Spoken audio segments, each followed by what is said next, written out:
All right, this demonstration is for the seventh grade Name on Folder project. Just going to go in and show you a few little things that you can do when you are ready to start your design on your folder. So I'm going to go in and I'm going to start by sharing my screen.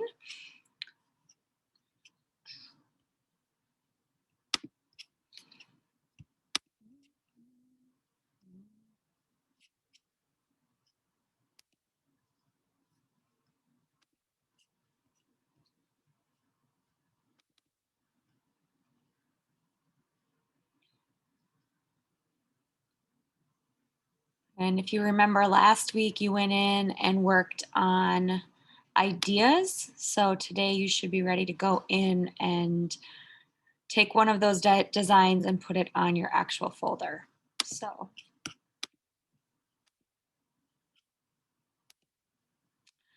right, so as you can see, here's my workspace setup. And what I have here is the folder, which you have, and then you've got some papers inside, some sketch papers that you can use for some of the other projects that we're going to be doing. But if you look, this is going to be the surface for your name on your folder. Yours can either go vertical like this, or you can turn it and it could go horizontal this direction. Now, just a few things I wanted to show you before we go on to the actual creation of the artwork is just some basic ideas for your name on folder, things that you could do.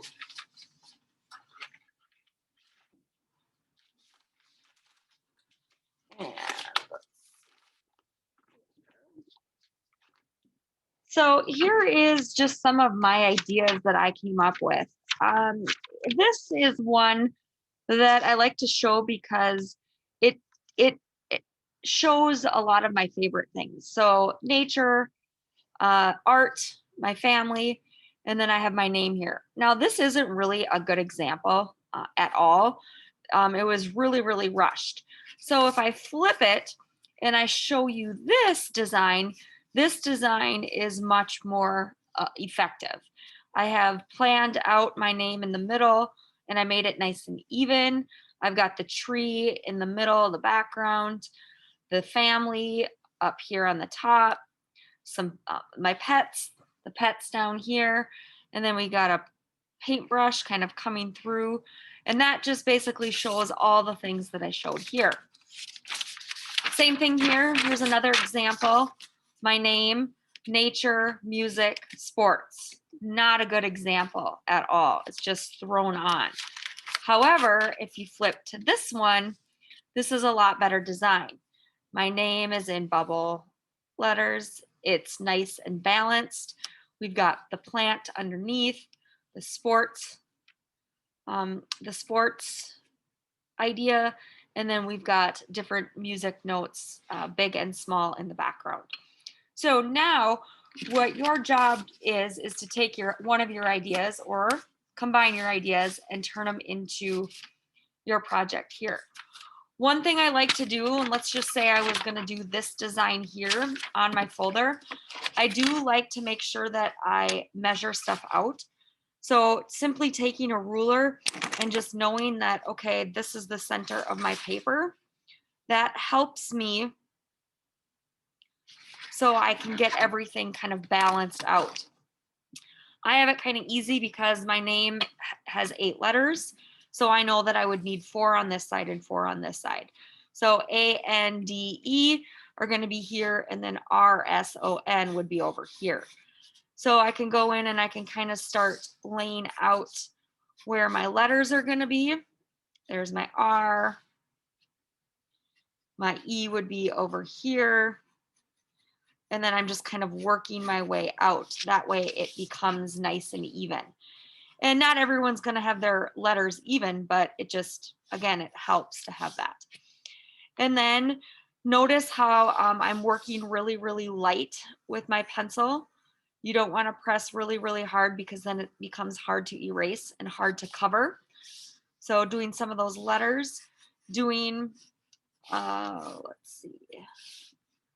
Some design work here, just maybe putting a tree in the background because of the nature. And again, you have to take into consideration what you had decided on your particular project. Now from there, obviously you would fill up your space and you would get all of your design in with your pencil. Then you go in and you decide on color. So I've got a bunch of different materials here, a marker, I've got colored pencils. I highly recommend colored pencils. I think that's the best option for coloring in this particular project. If you have Sharpies, of course, students always like to use Sharpies to do outlining. That is not a necessity, but again, people just like the clean outline that you get with either a fine Sharpie or an ultra fine Sharpie. So again, that's optional. Just remember when you're doing colored pencil, there are techniques that you can do. You can layer colors.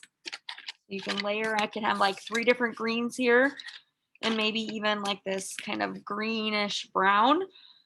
Or you can simply just use one color. But for me, I like the idea of layering my colored pencils, and that way I can get depth and different values. So just by going in and creating and pressing a little bit harder in some areas and lighter in others, I'm able to go in and create that change and those different depths of color. And again, if you want to use marker, you could use marker too, but just remember when you color in with marker, you can't get light and dark. It's going to just be one solid color.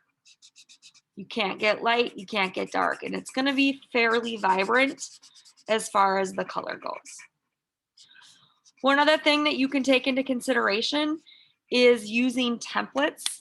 So instead of just going in and freehanding a straight line, use a ruler or a straight edge to make your straight lines.